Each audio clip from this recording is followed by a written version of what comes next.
Oke, kita mulai. Assalamualaikum warahmatullahi wabarakatuh, teman-teman.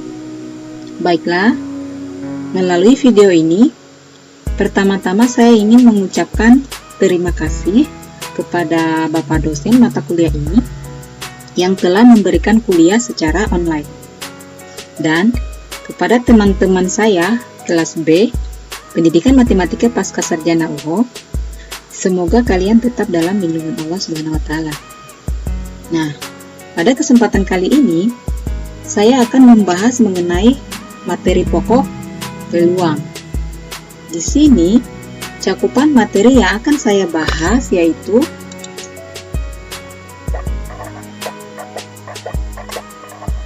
pertama, tentang peluang empirik atau frekuensi relatif. Yang kedua, tentang ruang sampel. Yang ketiga, tentang peluang teoritik. Yang keempat, tentang peluang komplemen. Dan yang kelima, tentang frekuensi harapan. Namun, sebelum masuk ke materi-materi ini, terlebih dahulu saya akan membahas tentang apa itu peluang.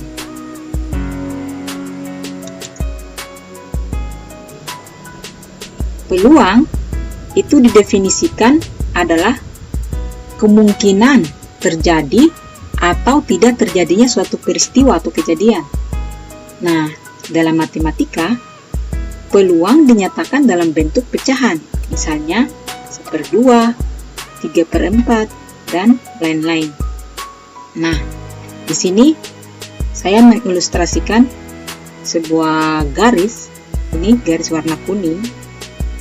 Ini adalah garis bilangan. Ini ada nilai 0 dan ini nilai 1. Nilai peluang yang ini itu terletak antara 0 sampai 1. Dan dalam matematika ditulis seperti ini. 0 lebih kecil dari peluang, lebih kecil dari 1. Seperti ini. Nah, di sini kita misalkan peluang terjadinya hujan hari ini itu saya misalkan 3/4. Maka peluang tidak hujan itu adalah 1 dikurang 3/4 sama dengan 4/4 dikurang 3/4 itu sama dengan 1/4. Jadi bahwa peluang terjadinya hujan yaitu 3/4 dan peluang tidak terjadinya hujan yaitu adalah 1/4-nya.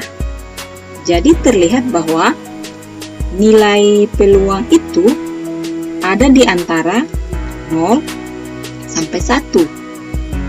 0 artinya mustahil terjadi. 1 artinya pasti terjadi. Jadi peluang itu di antara mustahil terjadi dan pasti terjadi. Itulah peluang, hal-hal yang mungkin terjadi. Nah, dalam matematika, karena peluang dinyatakan dalam bentuk pecahan, jadi apa yang dibandingkan di sini?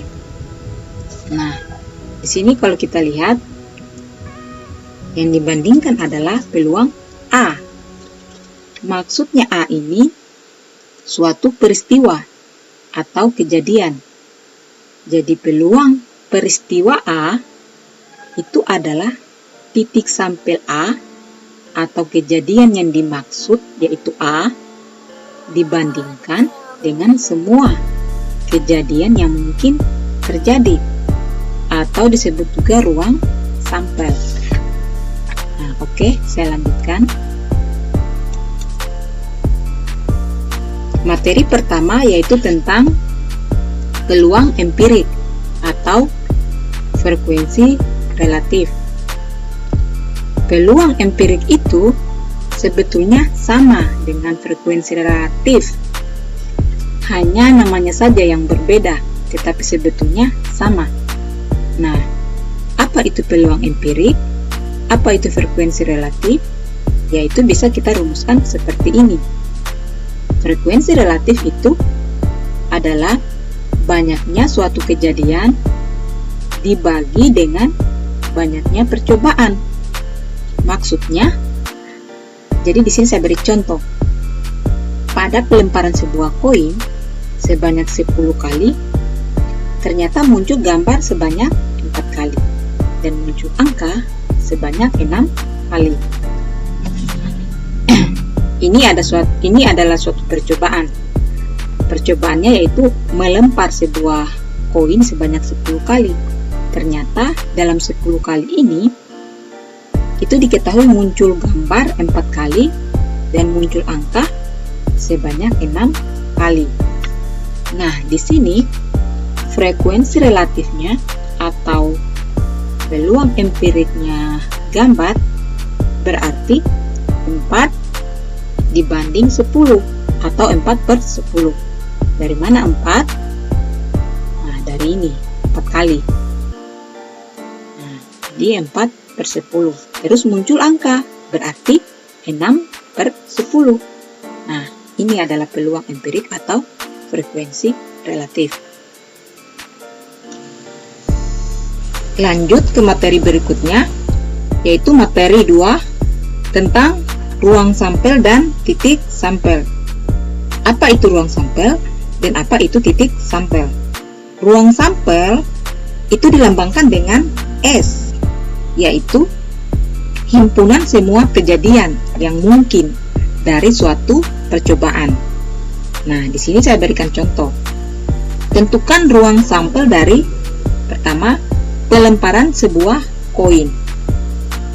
Nah, kalau koin dilempar itu pasti ada 2 kemungkinan, yaitu muncul angka atau muncul gambar.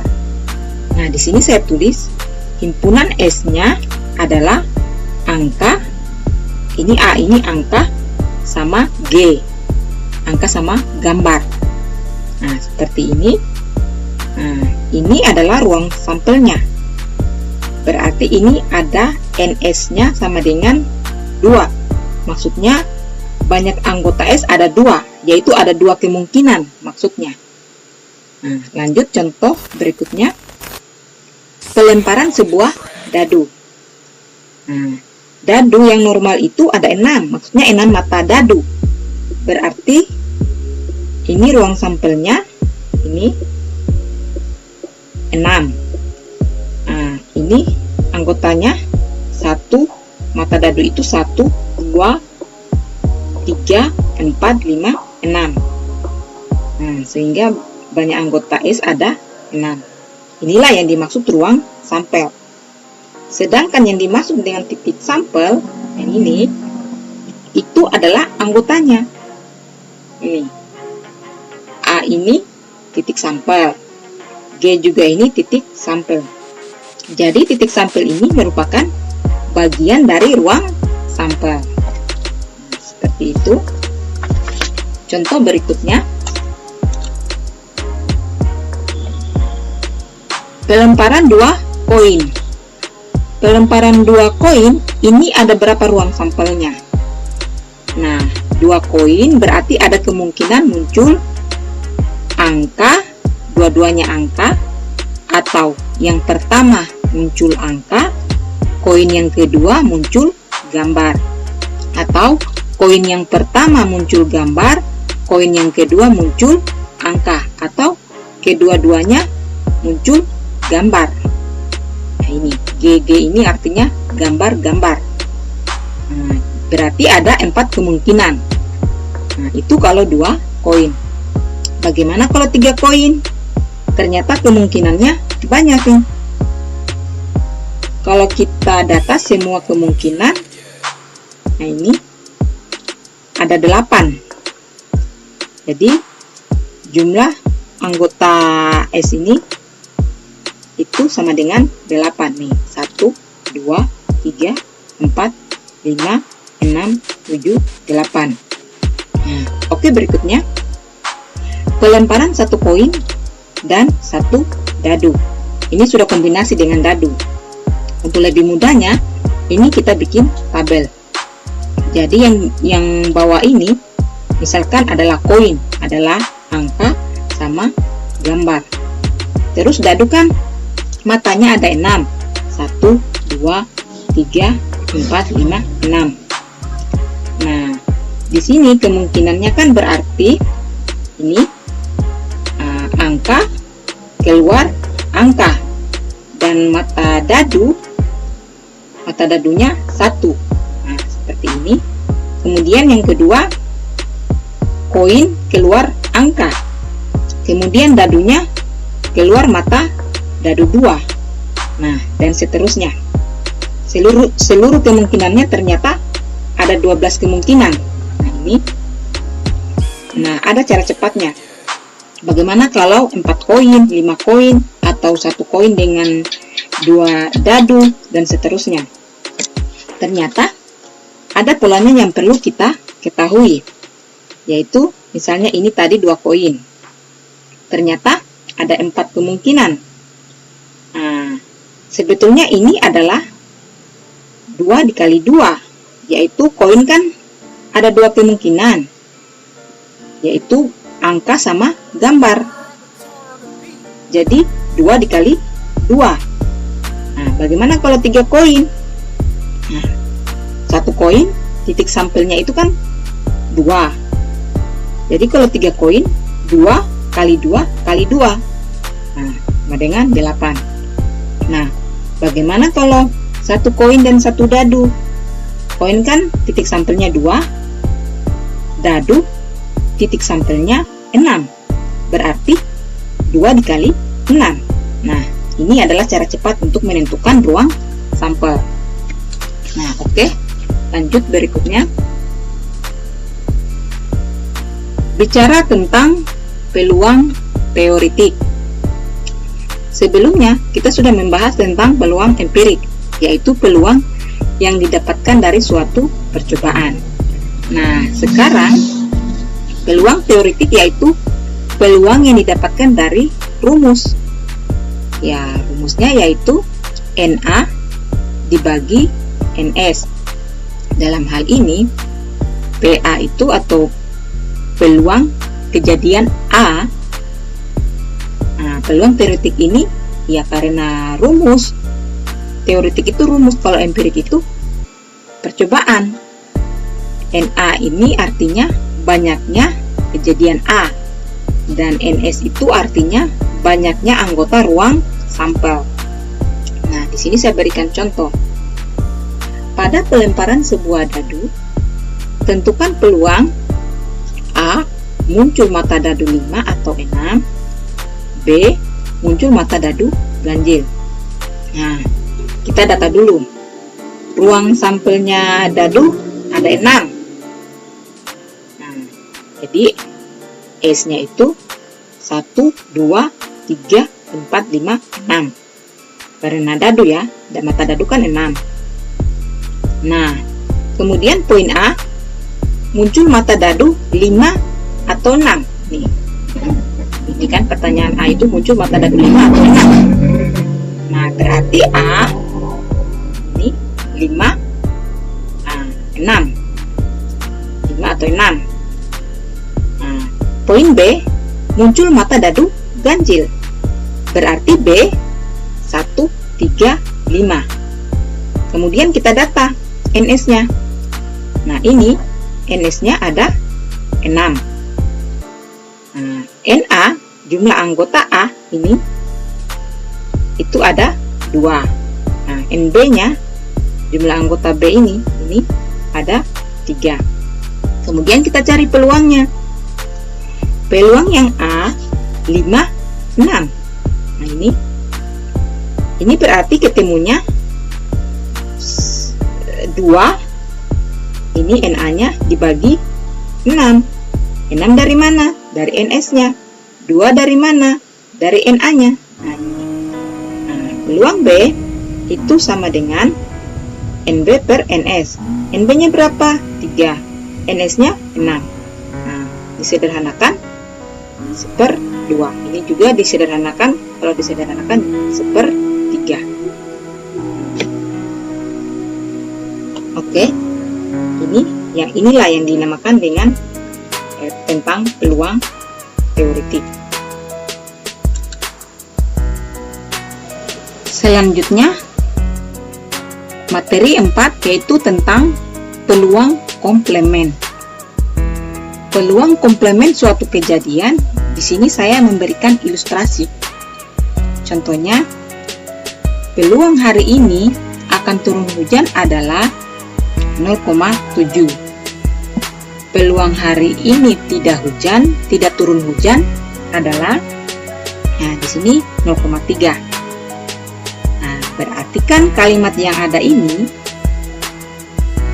ada tidak turun hujan dan ada turun hujan. Nah, yang kedua, peluang saat memenangkan lomba adalah 0,85. Peluang saat kalah dalam lomba tersebut adalah 0,15. Nah, ini merupakan peluang yang saling berkomplemen. Nah, lanjut nomor 3. Peluang Usman tidak lulus ujian adalah 0,25. Peluang Usman lulus ujian adalah 0,75.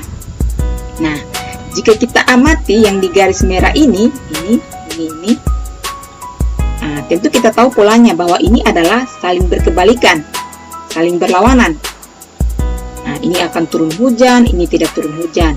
Ini memenangkan lomba, ini kalah dalam lomba. Ini tidak lulus ujian, ini lulus ujian. Nah, ini adalah peluang yang saling berlawanan. Nah, inilah yang dimaksud dengan peluang komplemen itu.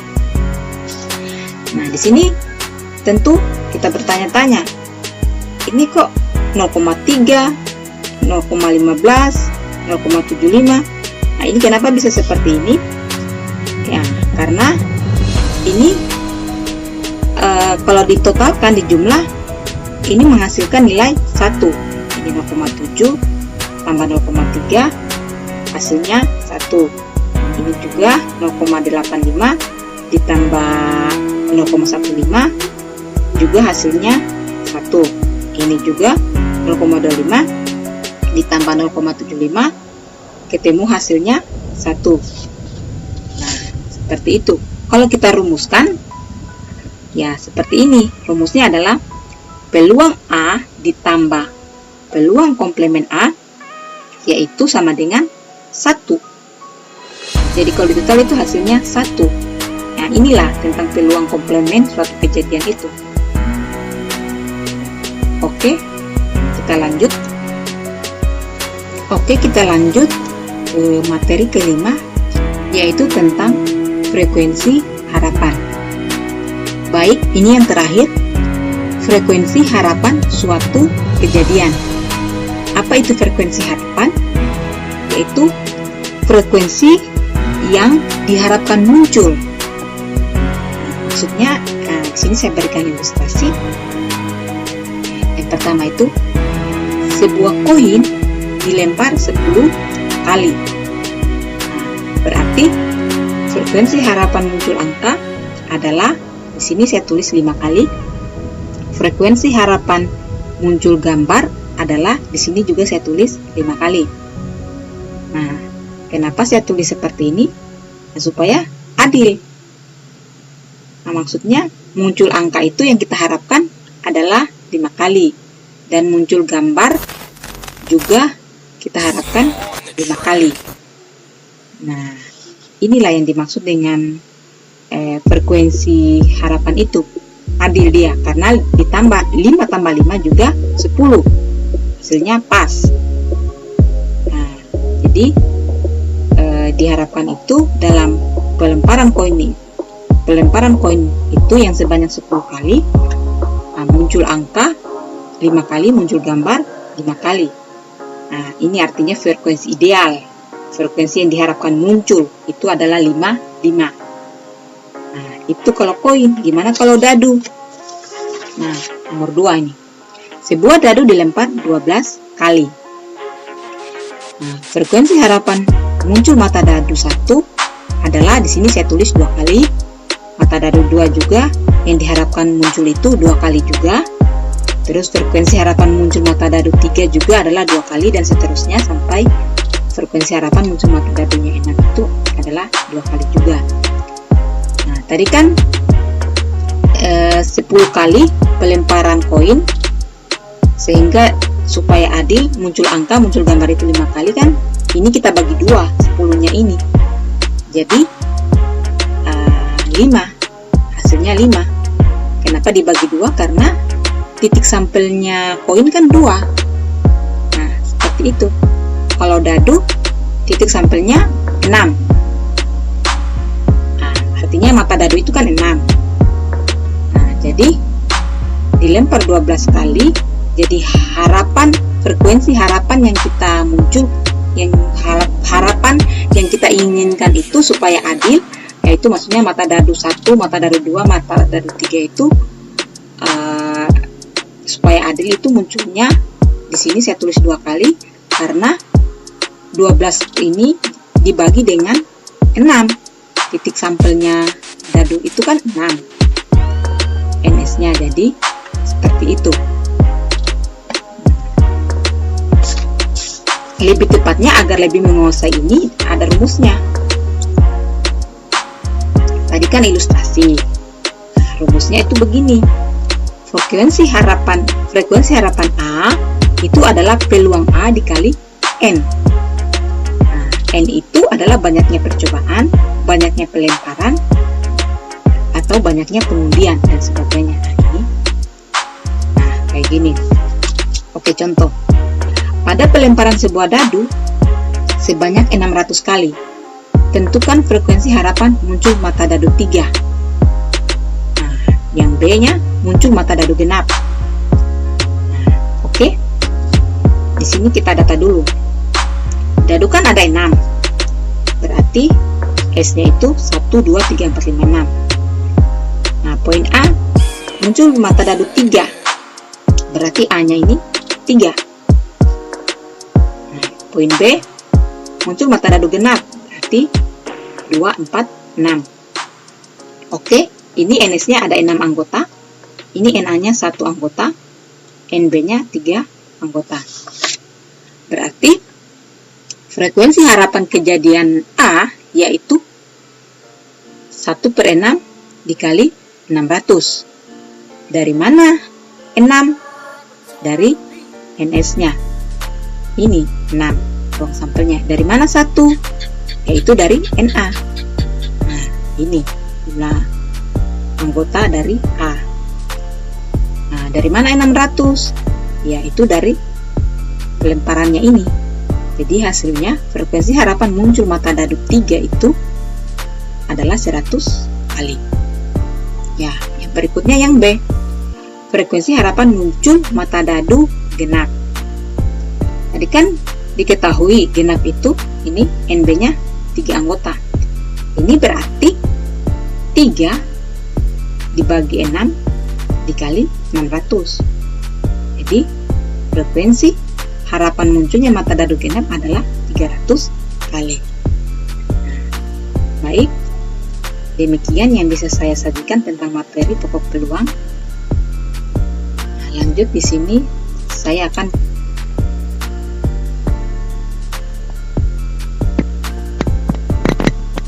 membahas soal ujian nasional, yaitu soal nomor 3 UN tahun 2017. Sebuah bola diambil dari sebuah kantong yang berisi 4 bola berwarna putih, 6 bola hijau, dan 5 bola merah. Peluang terambilnya bola berwarna merah adalah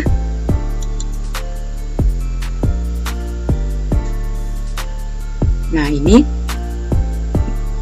saya menjawabnya seperti ini. Diketahui banyak bola putih 4 bola. Jadi N putih 4 bola. Banyaknya bola hijau 6 bola. Jadi N hijau 6 bola. Banyaknya bola merah itu 5 bola. Jadi sini N merahnya 5 bola. Nah, ruang sampelnya NS-nya atau jumlah bola itu kan berarti jumlah bola putih tambah jumlah bola hijau tambah jumlah bola merah. Jadi semua berjumlah 15 bola. Jadi ruang sampelnya atau NS-nya itu 15 bola. Nah, di sini kita misalkan peluang A adalah peluang terambilnya bola warna merah. Maka peluang A itu dirumuskan seperti ini. Jadi banyak bola merah. Titik sampelnya A itu kan bola merah. Yang mau dicari hasilnya. Dibagi banyak semua bola atau NS-nya. Ini sehingga hasilnya 5/15. Disederhanakan 1/3. Jadi dari soal ujian ini jawabannya adalah C, 1/3. Demikian. Terima kasih dan saya akhiri. Assalamualaikum warahmatullahi wabarakatuh.